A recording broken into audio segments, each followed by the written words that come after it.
You know that gut feeling? That tiny, icy whisper in your chest when something's just off. Yeah, mine started with a wine glass. Not the affair, not the lies. A stupid wine glass. Set up, we were your average couple. Mark and I, or so I thought, jobs, a mortgage, lazy Sundays. I trusted her completely. But then, little things started piling up. Late nights at work. Texts that vanished too quickly. That distance in her eyes when she thought I wasn't looking. I tried to shake it off. Paranoia, right? Stress. But the feeling wouldn't budge. I wasn't some detective. Just a guy who knew his wife better than anyone, or thought he did. The specific proof then came the Thursday she came home late, buzzing, claiming she'd been out with Sarah. She plopped down, poured herself a huge glass of red, her favorite big bold one she always used. I noticed it right away. A tiny, almost invisible chip on the rim, her chip, except I'd washed that exact glass myself the night before, after she used it and put it away. Now she was using it again, claiming she just grabbed it. But the kicker, she was insistent. Of course, it's mine. I always use this one, she said, almost too defensively. That insistence, it echoed. Suspense and cliffhanger. That glass sat there like an accusation. A simple, everyday object suddenly loaded with terrifying meaning. If she hadn't been home, where had this glass been? Who used it? My mind raced. I didn't confront her, not yet. Instead, I did something I never imagined. I started quietly, watching that glass. Where it went in the dishwasher, where she put it back. And then one Tuesday night, she rushed out again, leaving it half full on the counter. My hands were shaking.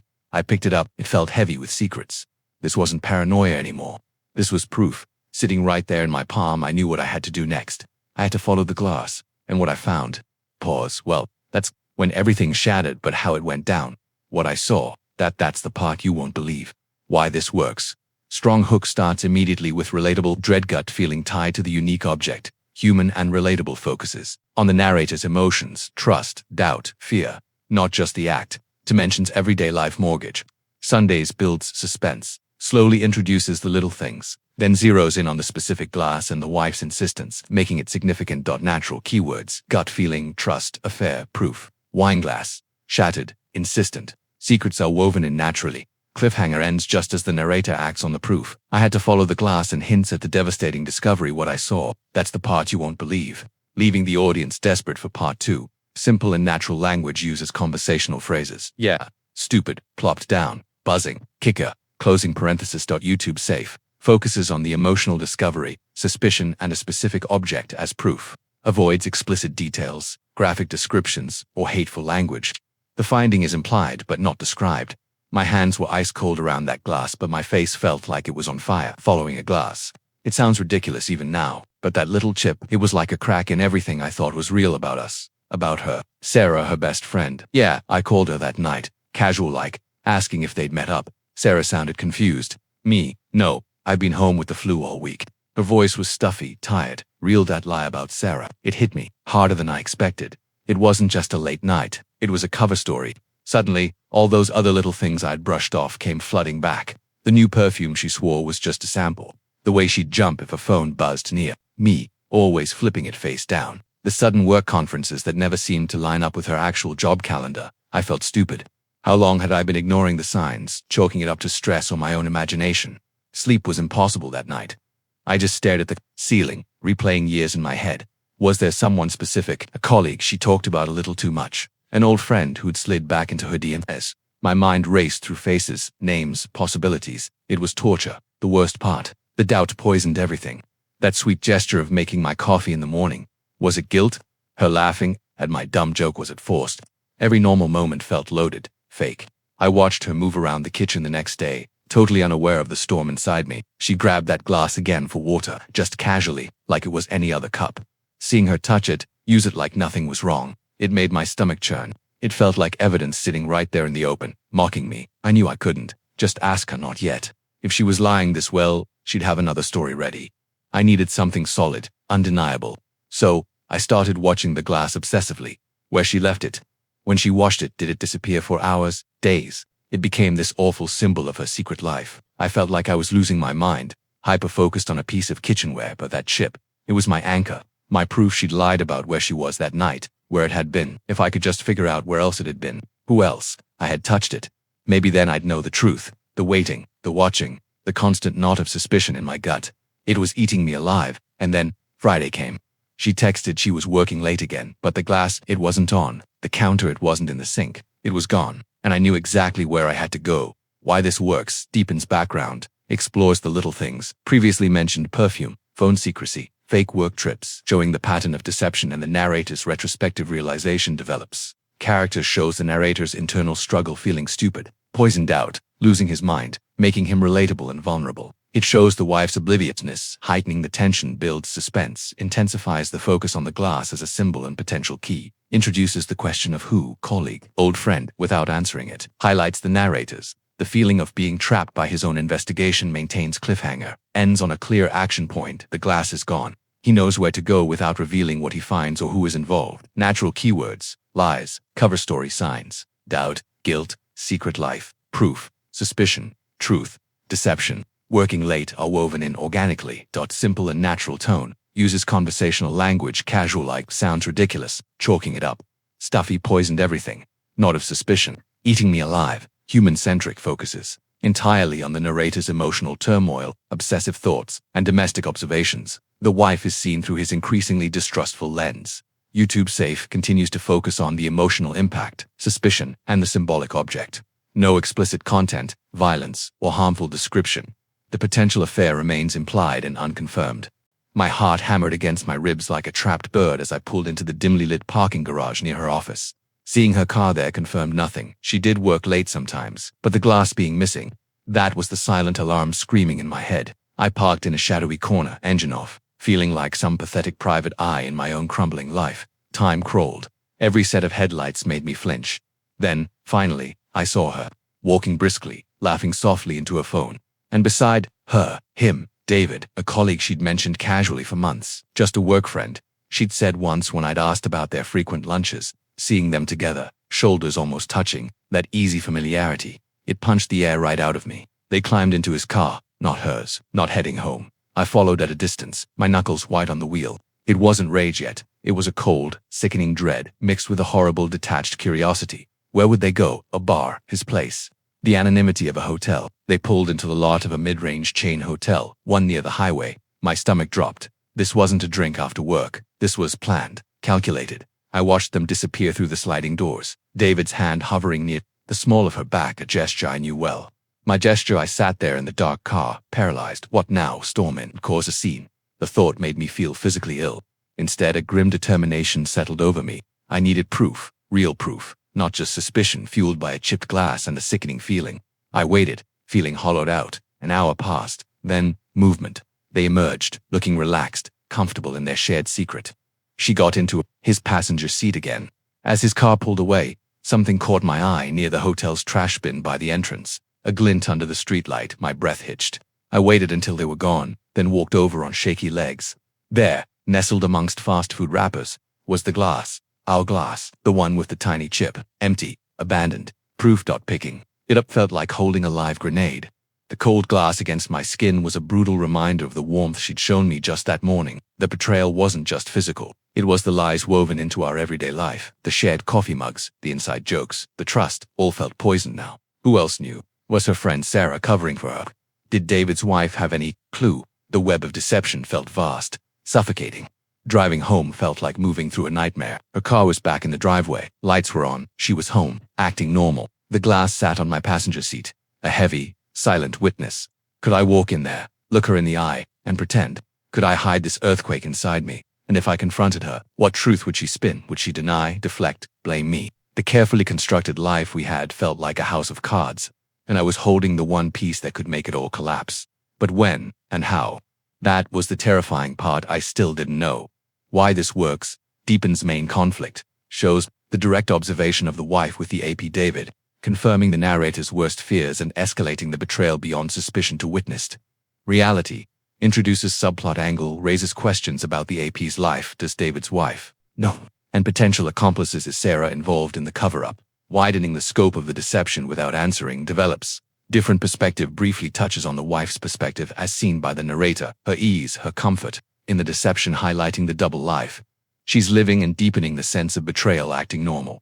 Builds suspense relentlessly. The tension escalates from staking out, to following, to witnessing, to finding the damning physical proof. Ends with the unbearable tension of returning home to face the betrayer while holding the evidence. Unresolved tension, no confrontation happens. The narrator is left paralyzed by the how and when of revealing his knowledge, keeping the core conflict hanging. Natural keywords: betrayal, proof, suspicion, lies, deception, colleague, trust, secret, confrontation, deny, guilt, web of lies, double life. Evidence are integrated smoothly. Human-centric and relatable. Focuses intensely on the narrator's visceral reactions: cold dread, sickness, feeling hollow, paralysis, and the shattering of his domestic reality. Shared coffee mugs, inside jokes, acting normal, simple and natural tone. Uses accessible language: pathetic private eye. Punched the air right out of me. Sickening feeling. Hollowed out. House of cards. Terrifying part. Closing parenthesis. YouTube safe. Focuses on emotional devastation, the discovery process, and the symbolic proof: the glass. The hotel meeting is implied but not described. No explicit content, violence, or harmful language.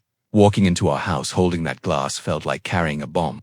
The familiar scent of home coffee, her vanilla candle, now smelled like betrayal. She was in the kitchen, humming, unloading the dishwasher like it was any other Friday night. The normalcy of it was jarring, almost cruel. "Hey, you're back late too," she said, flashing a smile that didn't reach her eyes anymore. Or maybe it never did, and I was just seeing clearly for the first time. My hand tightened around the cool glass hidden behind my leg. Proof, solid, undeniable proof. It felt heavy with secrets, cold against my skin. "Traffic was rough," I mumbled, my voice sounding strange, thick. I couldn't look directly at her, not yet. Every nerve was screaming. I moved past her, my shoulder brushing the doorframe, and carefully placed the glass on the counter near the sink. Not in the sink, right where she'd see it. A silent accusation. My heart pounded so hard I was sure she could hear it. She'll notice. Would that carefully constructed mask slip for just a second? She turned, wiping her hands on a towel. Her gaze swept the counter, and paused. For a fraction of a second, her eyes locked onto the chipped rim. I saw it, a tiny flicker, a micro-expression of panic, quickly smothered by confusion. "Oh," she said, her voice light, too light. "Where did that come from? I thought I left it. She trailed off, catching herself a lie, almost spoken. She picked it up, turning it over in her hands, avoiding the chip. Weird, must have gotten mixed up. She started to put it away, but her movements were stiff, unnatural. The ease was gone. The air crackled. Every word felt loaded. "Long day?" I asked, forcing casualness, leaning against the counter. Trapping her in the small space between the sink and the fridge. My eyes stayed fixed on hers, searching for cracks in the facade. "You seemed cheerful when you got in." The observation hung there, sharp. She hesitated. A beat too long. "Oh, she shrugged, busying herself with the towel again. "Just relieved the week's over. Got a lot done." Her voice had that slightly defensive edge I'd noticed before, the one she used when hiding something small. But this wasn't small. This was our life imploding. The lies felt thick in the air, suffocating. I could see the tension in her shoulders, the way she wouldn't quite meet my gaze for more than a second. The glass sat on the counter between us, a silent, screaming witness to her deception and my discovery. The urge to explode was overwhelming, to yell, to demand answers, to shatter the unbearable tension like that glass could shatter. Who is he? How long? Why? The questions burned on my tongue, but something held me back. The cold dread of confirmation, maybe, or the terrifying question, what happens after the truth comes out? Seeing her squirm, seeing the flicker of fear, it was a horrible kind of power. Part of me wanted to make her sweat, to watch the web of lies tighten around her. Another part was just numb. The foundation was gone. This person I loved, who shared my bed, my dreams. She felt like a stranger standing 3 feet away, clutching a dish towel like a lifeline. The silence stretched thick and poisonous. One of us had to break it. One wrong word, one misstep, and everything we'd built would come crashing down. The glass wasn't just proof anymore. It was the detonator, and my hand was hovering over the button. Why this works. Maximum suspense and tension. Focuses intensely on the unbearable domestic moment. The ordinary kitchen setting becomes a pressure cooker. The simple act of placing the glass is loaded with threat. Psychological depth explores the narrator's internal conflict. Rage versus numbness. The desire to confront versus the dread of the aftermath. Shows the wife's visible anxiety and failed attempts at normalcy. Unspoken conflict. The real battle happens through body language, her stiff movements. Avoiding eye contact and loaded questions. "You seemed cheerful." The unsaid things scream louder than words. Symbolism amplified. The glass transforms from proof to a detonator, heightening the stakes of the impending confrontation.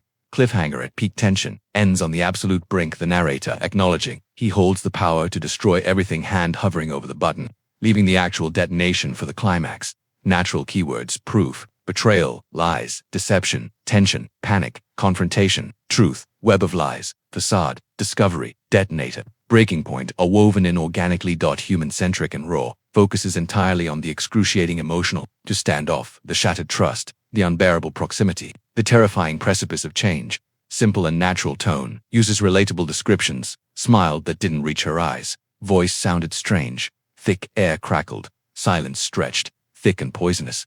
Make her sweat, foundation was gone. YouTube safe, intense emotional conflict without violence, explicit details or harmful language. The tension stems from the psychological impact of betrayal and the imminent, unavoidable confrontation. The silence stretched thick enough to choke on. Knuckles were white where she gripped the towel. That chipped glass sat between us like a live grenade, and my finger was hovering over the pin. Every instinct screamed to pull it, to shatter the lies with one brutal question. Who is David? Just as I opened my mouth, the raw accusation burning my tongue, her phone buzzed violently on the counter. The sound was shockingly loud in the stillness. Her eyes darted to it, then flew back to mine, wide with a fresh wave of panic. Not guilt this time, pure, unadulterated fear. It wasn't the look of someone caught cheating. It was the look of someone cornered by something far worse. She lunged for the phone, fumbling, nearly dropping it. I have to take this, she blurted, her voice cracking. It's urgent, work. The excuse was flimsy, pathetic, but the terror in her eyes was real. She shoved past me, the towel falling forgotten to the floor, and practically ran into the living room, her back turned, shoulders hunched defensively. I stood frozen, the rage momentarily stunned into confusion. Work at this hour. With that level of fear, the David I saw looked smug, comfortable, not someone who inspired terror in his partner. My mind reeled. Was this not just an affair? What else was she tangled up in? Curiosity, cold and sharp, cut through the anger. I took a silent step towards the living room doorway, staying hidden in the shadows of the hall. Her voice was low, frantic, trembling. I couldn't make out the words, just the jagged edge of desperation. ... No, I told you, not here. ... Please, I need more time. ... A choked sob escaped her. He doesn't know anything. ... I swear. Meaning me. My blood ran cold. He doesn't know anything. What didn't I know? This wasn't about stolen moments in a hotel room anymore. This sounded like pressure, blackmail, something dangerous. The image of David's hand on her back twisted into something sinister. Was he not just her lover but her handler? Had I stumbled into something far bigger, far darker than a broken marriage? The call ended abruptly. I heard the soft thud as her phone slipped from her hand onto the couch. Then, silence. Heavy, broken only by her ragged breathing. The comfortable illusion of our life wasn't just cracked. It felt like it was built on quicksand. The affair was devastating, but this unknown threat, this palpable fear she radiated, it changed everything. My proof felt suddenly small, insignificant. The enemy wasn't just David, the colleague. The enemy was whatever shadow had her trapped, terrified and lying, not just to me, but maybe to him too. She hadn't moved. Her back was still to me, small and shaken. The anger was still there, a hot coal in my chest, but it was smothered now by a chilling dread. Confronting her about the affair might not just break us. It could put her in real danger, or unleash something neither of us could control. The glass was proof of betrayal, but the terror in her voice, that was the detonator for a bomb that hadn't even known was there. Did I pull the pin on my marriage, or did I risk stepping into a nightmare neither of us might escape? The safe ground was gone.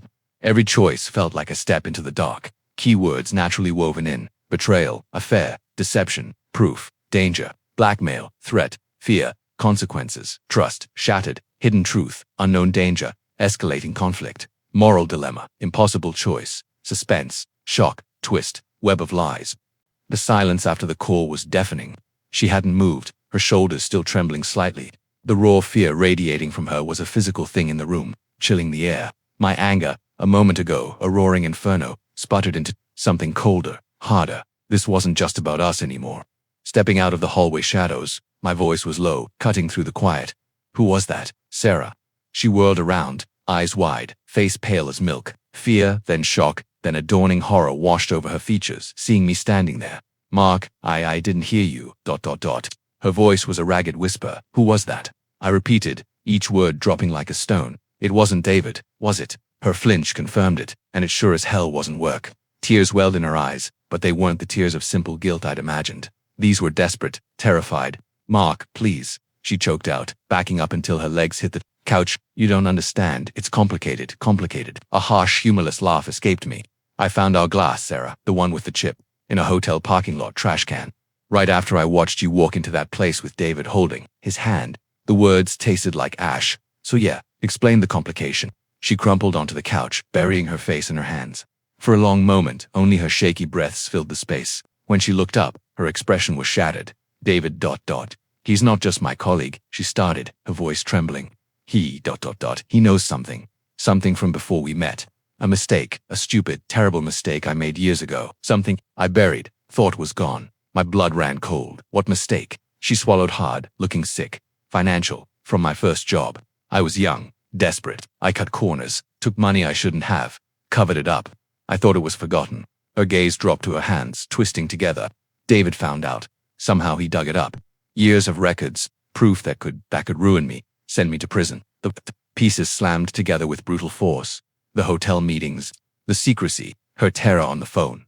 So the affair, I couldn't even finish the sentence. It wasn't real, she whispered, fresh tears streaming. Not for me, God, Mark, never for me. He used it, he said if I played along, if I met him, if I pretended, he'd keep quiet, that it was just his price for silence.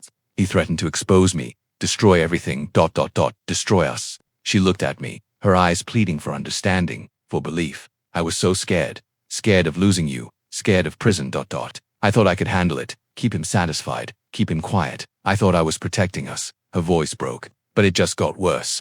He wanted more meetings, more attention. Tonight, he wanted me to get him access to your work files, said it was insurance. That's why he called.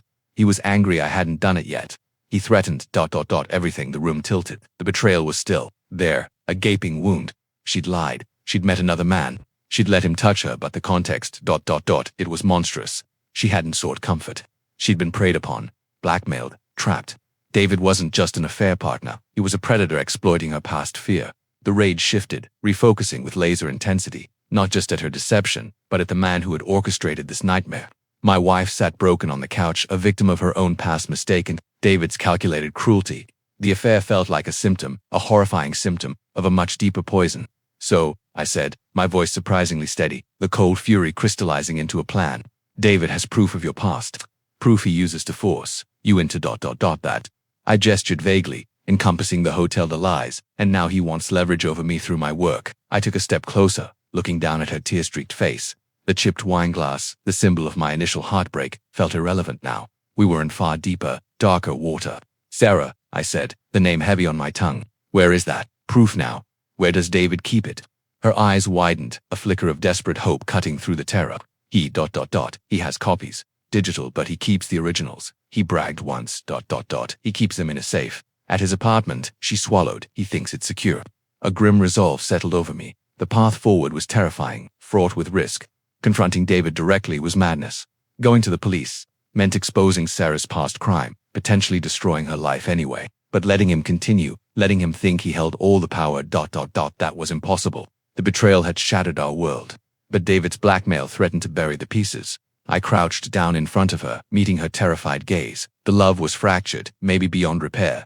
But something primal remained. Protection. Fury at the real enemy. All right, I said, the word final. Here's what we're going to do. You're going to call David back right now. You're going to tell him you'll get him the files, Tomorrow, you need time to copy them safely.